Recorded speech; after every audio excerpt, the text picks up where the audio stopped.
Hello everyone, glad to see you. Today I will present you an introduction to multiculturalism.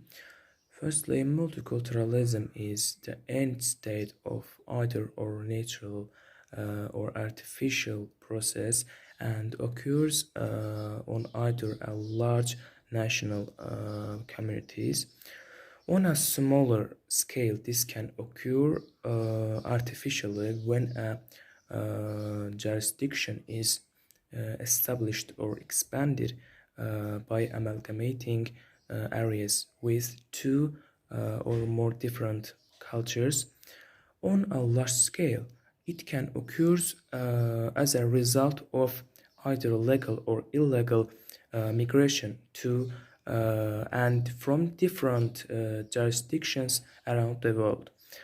And in reference to political science, multiculturalism can be defined as a state's capacity to effectively and efficiently deal with cultural plurality within its sovereign borders. Thank you for listening and watching. Now I would like to proceed with the descriptive concept of a multiculturalism, which aims to describe a society in which diversity of cultures coexist. So cultures can actually manifest itself in a variety of ways. For example, there are religious, linguistic, racial groups, or just the groups that define themselves in terms of territorial identity. So to start with religious diversity, it's a quite widespread phenomenon in many countries, especially in such countries as the US or India. Talking about the linguistic diversity, we should mention that there are around 6,000 spoken languages in the world and it's around 200 countries. So how this can actually happen and where this linguistic diversity actually comes from? First of all, it results from the process of immigration. When immigrants move to a certain country, where the spoken language does not to be the same with their native one. Or just it comes from the national minorities who seem not to share the same language with the majority in a society where they live. The third group, it's a group that defines themselves by a certain geographical area in which they've been born or just located. However, this location does not mean that these groups have different cultures. Instead, they share the same cultures with the majority in a society where they live. I guess Azerbaijan in this regard can provide a good example. Sometimes people in our society seem to identify themselves by their place of birth or just the origin. And lastly, talking about our racial diversity, it's a socially constructed phenomenon when people start to give social significance to physical or appearance-related characteristics in others. However, the mere existence of these differences does not imply that there is a multicultural society. To create a multicultural environment, these differences should first of all create a common identity of a group of people who could be easily or significantly differentiated from other groups existing in a society. Now I would like to pass the floor to my groupmate Farhat, who will proceed with the prescriptive concept of a multiculturalism. So, thank you, Nurai. Now we can refer to the word multiculturalism as to a policy. This policy will have two main characteristics. First, it aims to satisfy the needs of different cultural groups in other environments. For example, in religion, Muslims want to celebrate Ramadan, but they can't do it in the Christian society. And so, multiculturalism policy refers to this kind of normative challenges that occur due to cultural differences. The second characteristic of this policy is that it gives means to the individuals to pursue their cultural differences. It means that multiculturalism tries to keep the system in balance, but still says that all the cultures are not the same and individually right. So, there were several waves of writings on multiculturalisms, two according to Kimlicka. The first wave of writings was about determining the level of just to which it is good to give means to other cultures to pursue their cultural differences. There were people that were against it and didn't want to give special rights to other cultures. But there were several policies implemented so this would work out.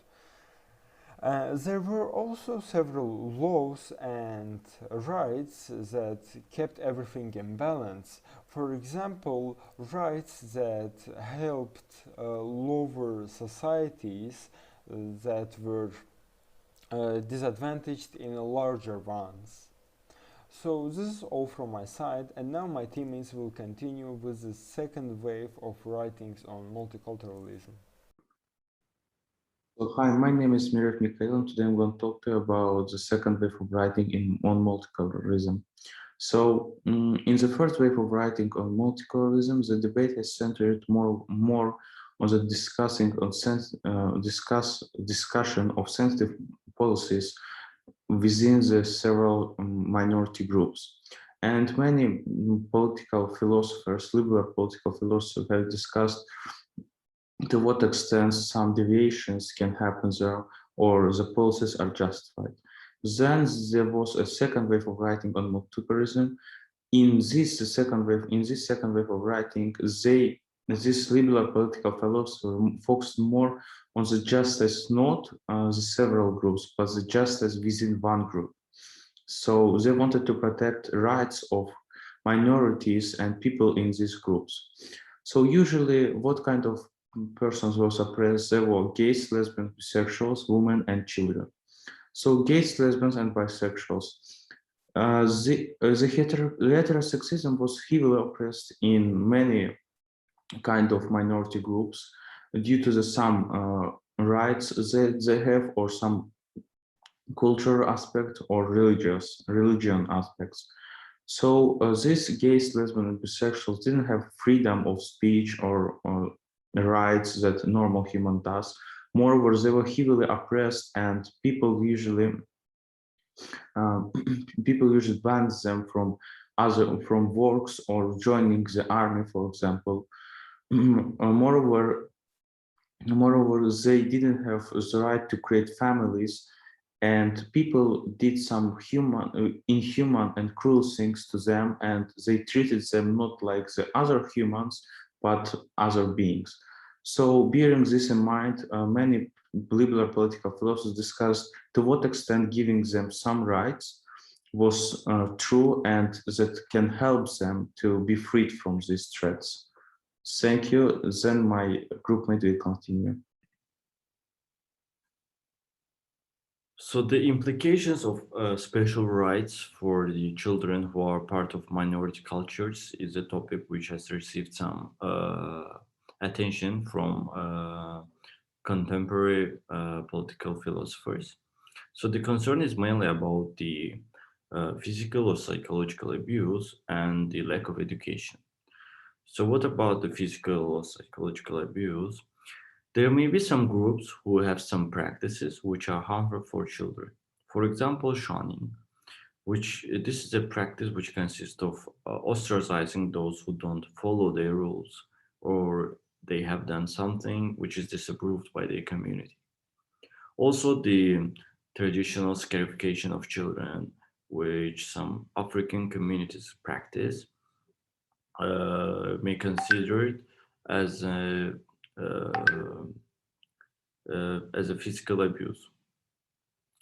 What about education? There are some groups who would like to take the children out of school at an early age, and some argue that the taking children out of school earlier than their peers may disadvantage these children, as they will not acquire enough skills to get a job, and they will not have enough education to make autonomous choices.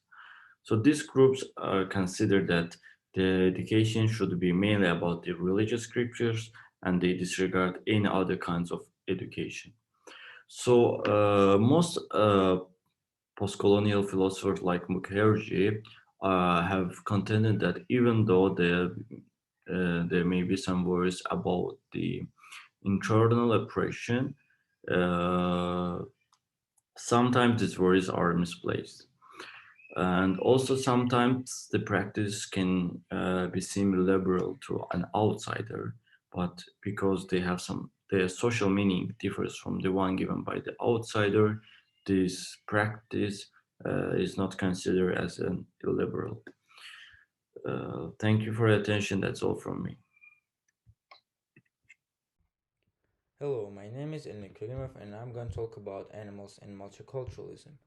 And there's a topic which has not been investigated completely, and this topic is how multiculturalism policies can have adverse impact on non-human sentient animals.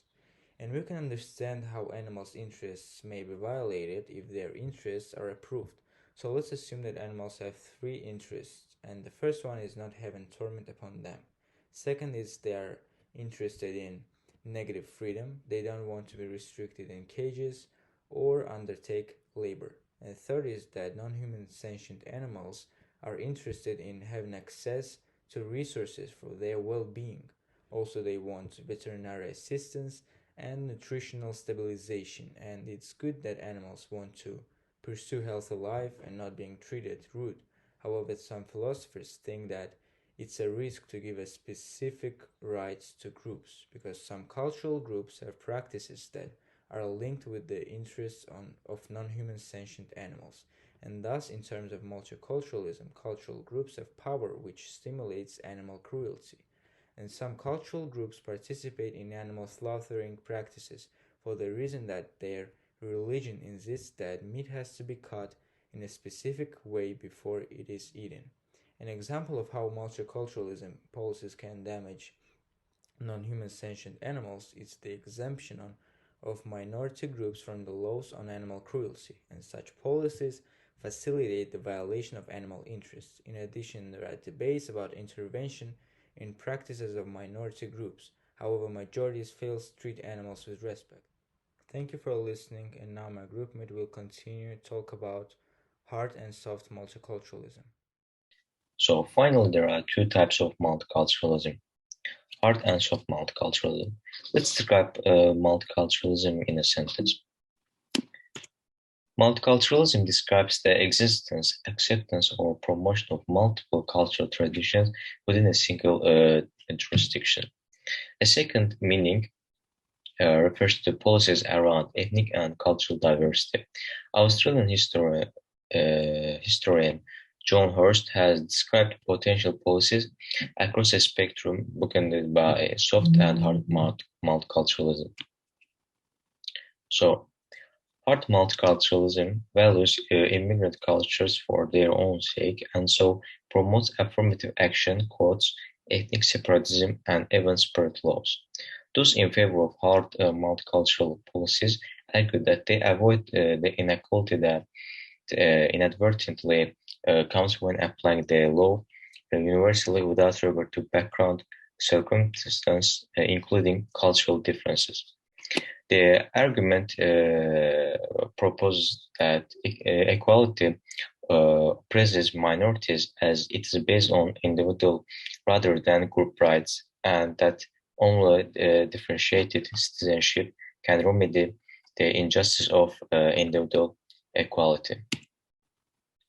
Soft multiculturalism approaches cultural assimilation as it promotes tolerance of cultural and ethnic diversity and makes newcomers welcome while easing the path to integration. In what we tentatively could call the individualist or the soft version of multiculturalism, it is perceived as a system where the individual can choose to live in whatever way she or he wishes. For in this individualist or soft meaning of the concept, multiculturalism is defined by the rights of individuals to express their cultural identities. Thank you for the listening.